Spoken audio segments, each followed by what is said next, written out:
Hello, join us as we go live to the United Nations General Assembly as the fifth day of debate is underway. Let's listen. Namaskar from the people of Bharat.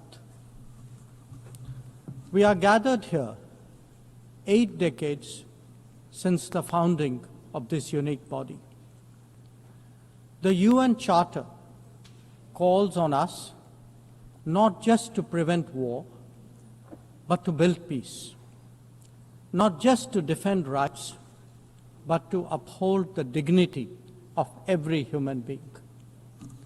It challenges us to stand as good neighbors, uniting our strength so that generations to come inherit a world of justice, of progress, and of lasting freedom.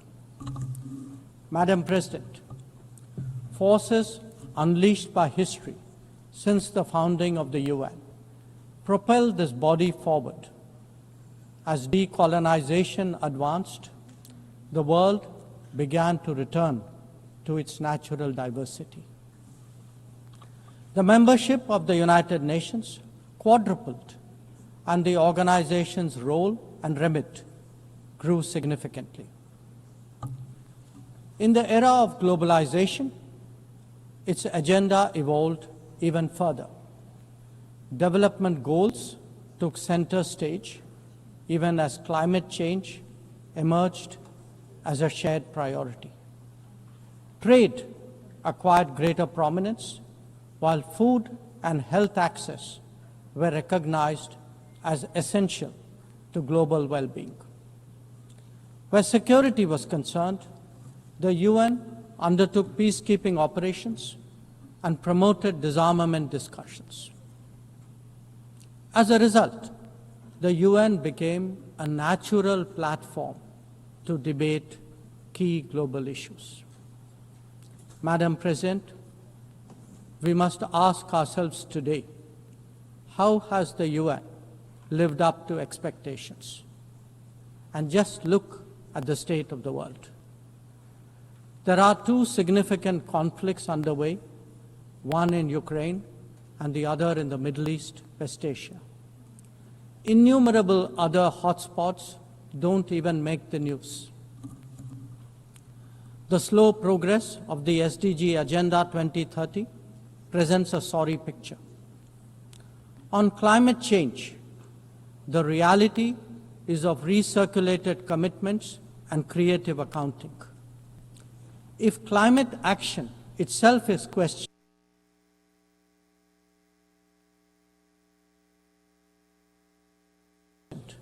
what hope is there for climate justice? When a once-in-a-century pandemic hits us, we saw open discrimination in access to vaccines and to travel. Energy and food security have been the first casualties of conflict and disruption, especially since 2022. Better off societies insulated themselves by having the first call. The resource-stressed ones scrambled to survive, only to hear sanctimonious lectures thereafter. When it came to trade, non-market practices gamed rules and regimes. The resulting concentration exposed the world to leveraging. On top of that, we now see tariff volatility and uncertain market access. As a result, de-risking is a growing compulsion, whether from limited sources of supply or over-dependence on a particular market. Economic concerns have other dimensions as well. Heightened technology control is one. The grip on supply chains and critical minerals is another. The shaping of connectivity is no less sensitive. Protection of key sea lanes has become a challenge. Restricting the evolution of a global workplace is an issue. Each makes a compelling case for more international cooperation, not less. But are we really headed in that direction? And where has the UN actually made a difference? Madam President, as members of the UN, we meet here as sovereign equals. That is not a formalism, but a recognition of the inherent diversity of our world. Understandably, we have different history, traditions, heritage, and culture. For them to coexist, for them to enrich each other, it is imperative that we foster understanding and respect. This will only happen when we resist political interference and economic pressures, when narratives are free of prejudice, when double standards are abjured, and when pluralism is truly appreciated. Madam President, Excellencies, while asserting our rights, we must also firmly face up to threats. Countering terrorism is a particular priority because it synthesizes bigotry, violence, intolerance, and fear. India has confronted this challenge since independence, having a neighbor that is an epicenter of global terrorism. For decades now, major international terrorist attacks are traced back to that one country. UN's designated lists of terrorists are replete with its nationals. The most recent example of cross-border barbarism was the murder of innocent tourists in Pahalgam in April this year. India exercised its right to defend its people against terrorism and brought its organizers and perpetrators to justice. Because terrorism is a shared threat, Madam President, it is essential that there is much deeper international cooperation. When nations openly declare terrorism a state policy, when terror hubs operate on an industrial scale, when terrorists are publicly glorified, then such actions must be unequivocally condemned. The financing of terrorism must be choked, even as prominent terrorists are sanctioned. Relentless pressure must be applied on the entire terrorism ecosystem. Those who condone nations that sponsor terror will find that it comes back to bite them. Madam President, an objective report card will show that the UN is in a state of crisis. When peace is under threat from conflicts, when development is derailed by lack of resources, when human rights are violated by terrorism, the UN remains gridlocked. As its ability to forge common ground diminishes, belief in multilateralism also recedes. Central to the erosion of the UN's credibility has been resistance to reform. Most members strongly desire change, but the process is being made an obstacle to the outcome. It is imperative that we see through this cynicism and purposefully address the reform agenda. The historical injustice done to Africa should be redressed. Both permanent and non-permanent membership of the Council must be expanded. A reformed Council must be truly representative, and India stands ready to assume greater responsibilities. Madam President, today the predicament of the Global South is especially acute. Bharat, under the leadership of Prime Minister Narendra Modi, believes that it has both a duty to contribute and an obligation to motivate. That is why we have undertaken more than 600 major development projects in 78 countries as well as innumerable community-based initiatives. They range from large infrastructure to small livelihoods, from capacity building to people's welfare, from concrete assets to education and training. Turbulent times require that we step forward during moments of crisis. India has been forthcoming in that regard, especially in its immediate vicinity. Whether it is finance, food, fertilizer, or fuel, we have responded to the urgent requirements of our neighbors.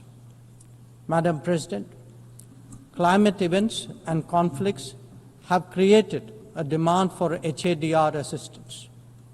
Reflecting our growing capabilities, Bharat has endeavored to be a first responder. Be it essential medicines or relief supplies, the operations of a field hospital or limb fitment camps, these efforts covered 19 nations last year. The people of Afghanistan and those of Myanmar saw India extend its hand during recent earthquakes. Our efforts at ensuring safe commerce, combating piracy, and preventing attacks on shipping in the Northern Arabian Sea also bear mention.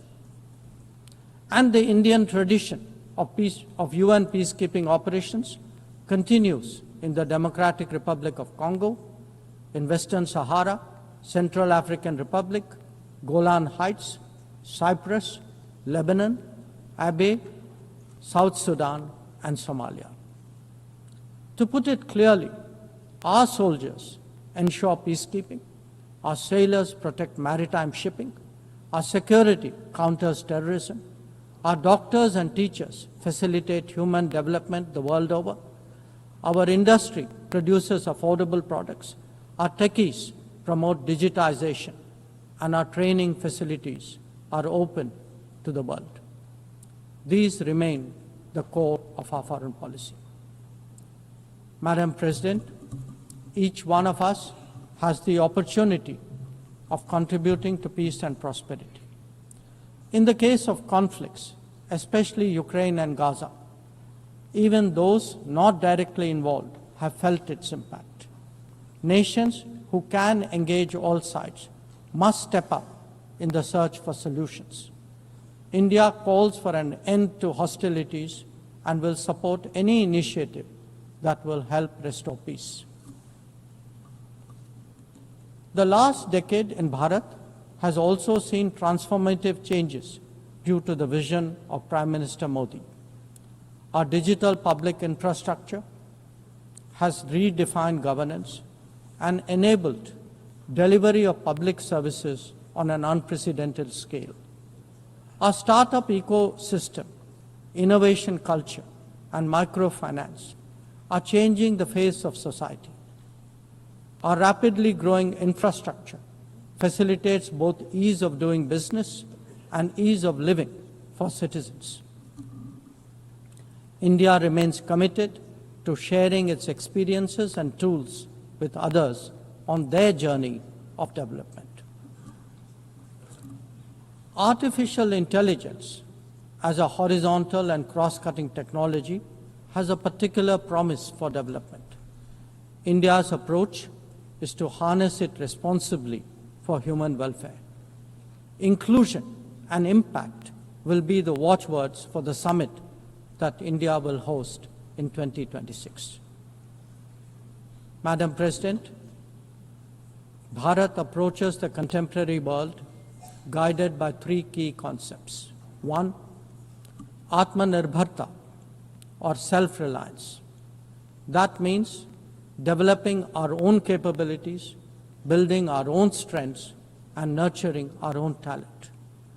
We see its results already, be it in manufacturing, in space programs, in pharma production, or in digital applications. Make, innovate, and design in India also benefit the world. Two, Atma Raksha, or securing oneself. We remain determined to protect our people and secure their interests at home and abroad. That means zero tolerance for terrorism, robust defense of our borders, forging partnerships beyond, and assisting our community abroad. And 3, Atma Vishwas, or self-confidence. As the most populous nation, as a civilizational state, as a rapidly growing major economy, we are confident about who we are and what we will be. Bharat will always maintain its freedom of choice and will always be a voice of the Global South. Madam President, these are certainly challenging times for the international community. Many of our assumptions and expectations no longer hold. In such circumstances, it is imperative to stay strong, to hold firm, and to deepen friendships. International cooperation must prevail because islands of prosperity cannot flourish in an ocean of turbulence. A world order requires common purpose, as it does empathy for others. That is where we look to the United Nations. Madam President, every member who can make this world a better place must have the opportunity to do their utmost. And for that to happen, reformed multilateralism is the obvious way. The 9th decade of the UN must be one of leadership and hope. Bharat will do its fair share and more. I thank you.